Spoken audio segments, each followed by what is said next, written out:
yung style nyo ha. O eto, si VP Sara mga bossing. Sabi ho kasi, hindi kami makaka-attend dyan dahil nga late nang nakita ng Vice Presidente na ikinansel, no? Sabi ni Bokis, report tong account na to. Sawang-sawa na po kami sa report. Hindi na po pinapansin ni YouTube yan. Iiyak na po ako sa report niyo po. Sawang-sawa na kami sa report. Hindi na pinapansin ni YouTube yan, no? So mga kababayan, attend daw sila. Sa December 11 daw po, mga bossing. Pero, kailangan po ng advance question. Ano to? Miss Universe? Kailangan alam yung mga itatanong? No? Ano to? Ano gagawin sa tanong? Para naman po, lahat ng itatanong sa kanila, may kasagutan po sila. Biruin nyo yun, mga investigasyon, no? Kailangan ipadala nyo sa amin yung mga kompletong itatanong ninyo. Kailangan ipadala nyo sa amin yung kanilang reklamo sa amin. Kompleto, walang maiiwan. Para naman talaga, mga kababayan, masagot po nila lahat. Di ho ba? Mga bossing, kaya lang ho, mga boss, chief amo, sir, wala. No? Mukhang hindi ho a-attend ang Vice Presidente. Tingin ko lang, mga kababayan. Hindi kaya dahil wala, dahil hindi binigyan or whatever, hindi sila binigyan, mga kababayan, ng, ano tawag doon? Advanced questionnaire. Kaya po sila galit. Mahahalata mo din ang pananalita. Pakinggan natin to mga kababayan, mga boss chief amo, sir.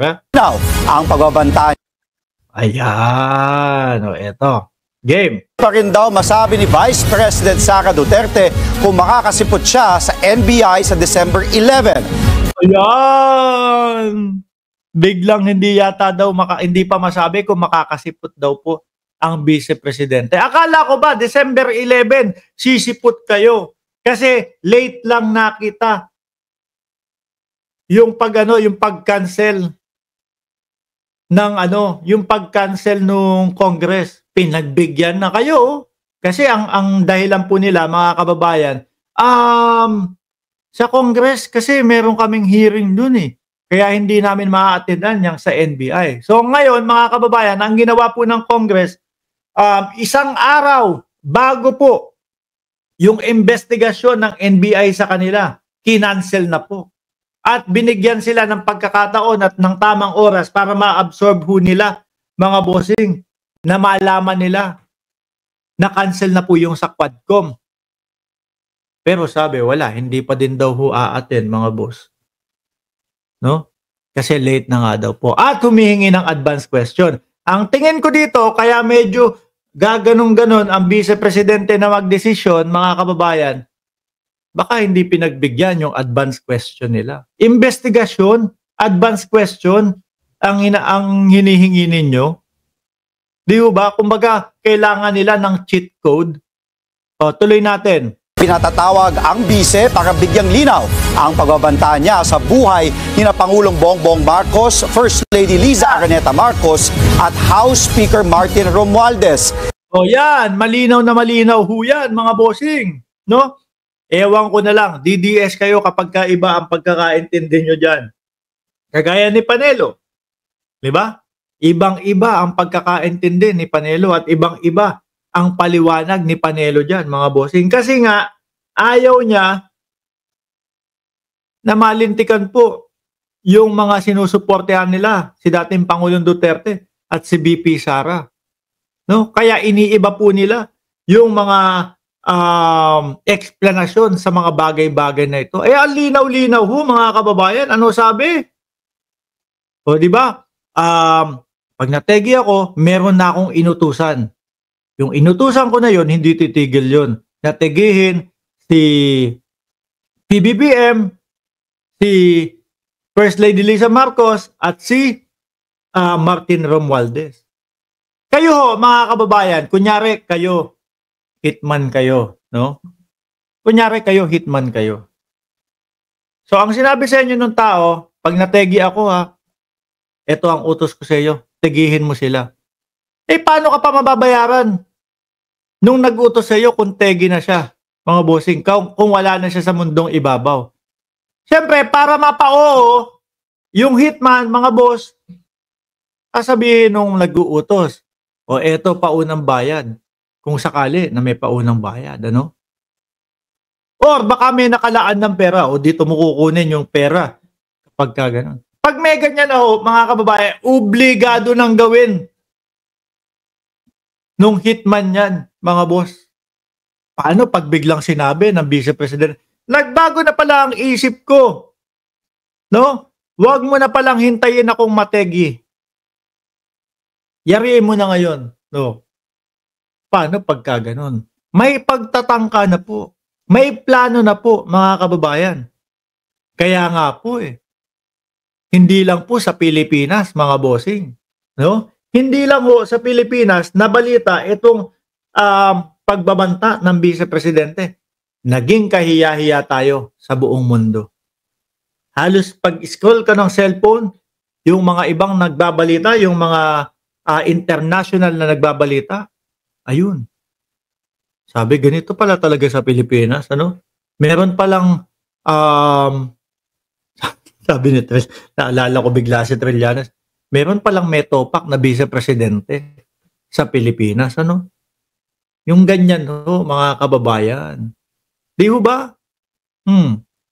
Nahiya po talaga ako doon, mga boss. O, tuloy natin. Ilang kritiko naman ang nagbigay ng komento sa issue. Nasa frontline ng balitang yan si Gio Robles. Kinwestiyon ni dating Senador Laila de Lima ang hindi pagsipot ni Vice President Sara Duterte sa sabina ng National Bureau of Investigation. Kala ko ba matatapang sila? Lahat po sasagutin nila. Bakit pati itong NBI yata gusto ng takbuhan? No? Ayaw na din pong pansinin. Tapos ano susunod niyan, mga kababayan, na sasabihin? Ikaso nyo na lang po yan. Sa korte nyo na lang po dalhin yan. Pag dinala po sa korte, hindi din po nila sisiputin. Ngayon, ang mangyayari, magtatago naman po sila, mga boss. Diba? Sabi ni Rita Socorro Garcia, tama ka dyan. Sara is not important. Mas importante ang bayan at trabaho ni President Bongbong Marcos. O, tuloy. Pinagpapaliwanag ng NBI si VP Sara matapos niyang pagbantaan sina Pangulong Bongbong Marcos, First Lady Liza Araneta Marcos at House Speaker Martin Romualdez. Nagparaya pa ang Kamara at ipinagpaliban ang pagdinig nitong Biyernes kaugnay sa confidential funds para makadalo ang bise. Kung kinukwento ko sa inyo, yun yung sinasabi ko sa inyo. Nagparaya ang House of Representatives para magbigyan daan yung investigasyon ng NBI. Wala pa din hindi pa din po sumipot, mga bossing, at nanghihingi ng advance question. Ngayon, ang nakikita ko dito, kaya hindi sila dadalo, hindi na pagbigyan ng NBI nung advance question, mga kababayan. Hindi nila alam kung ano isasagot nila. Hindi nila alam kung ano yung mga itatanong sa kanila. Investigasyon nga tapos may advance question. Pero depensa ni VP Sara, huli na raw niyang nalaman na sinuspende pala ang pagdinig. Bagay na tinabla mismo ng House of Representatives dahil maaga naman daw nilang inabisuhan ang OVP ukol dito. Bakit ganon? Hindi na naman siya at meron na naman siyang naisip na excuse. Yun nga ang nakakalungkot na merong ganyang Vice Presidente. Sino ang dapat mamulat? Tayo ba? Na mga sumusuporta sa gobyerno at kay Pangulong Bongbong Marcos, o yung mga DDS na hanggang ngayon po nakapikit at nakasarado ang kanilang mga tenga, mga kababayan. Iba sila dapat ang mamulat. Ito, kung saan-saan na, biruin mo, narinig na natin ang Vice Presidente, yung tangka sa buhay ng ating Pangulo. Ipapaliwanag niya na lang yun. Bakit mo nasabi yan? Bakit ganito, ganyan? Mukhang hindi pa din pupuntahan. Hindi pa sigurado, siguro kapag nabigyan na po kami ng advance question, saka po kami pupunta. Di ba? Na hindi ginagalang yung mga proseso. Dahil dyan, ipinagpaliban ng NBI ang investigasyon sa December 11. Pero nang tanungin naman si VP Sara sa isang ambush interview, hindi pa niya masagot kung dadalo siya. Samantala, hindi naman sang-ayon si De Lima sa pagpigil mismo ni PBBM sa posibleng impeachment laban kay VP Sara.